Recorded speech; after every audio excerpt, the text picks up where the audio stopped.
9 اور 10 محرم کا روزہ اور فضیلت۔ نبی صلی اللہ علیہ وآلہ وسلم سے عاشوراء کے روزے کے بارے میں پوچھا گیا۔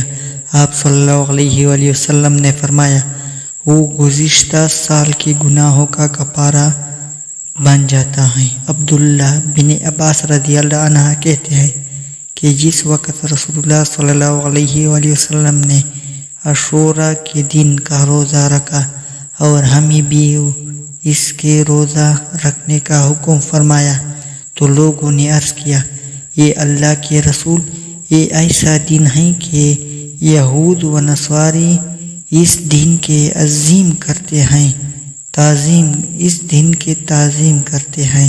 یہ سن کر رسول اللہ صلی اللہ علیہ وآلہ وسلم نے فرمایا، اگلے سال ہم 9 محرم کا روزہ رکھیں گے، لیکن آئندہ سال نہیں آیا کہ آپ وفات پا گئے۔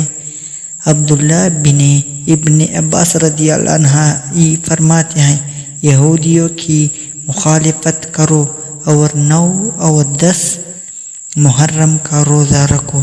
مزید اس طرح کی ویڈیوز دیکھنے کے لیے چینل کو سبسکرائب کریں اور ساتھ میں گھنٹی نشان پر کلک کریں۔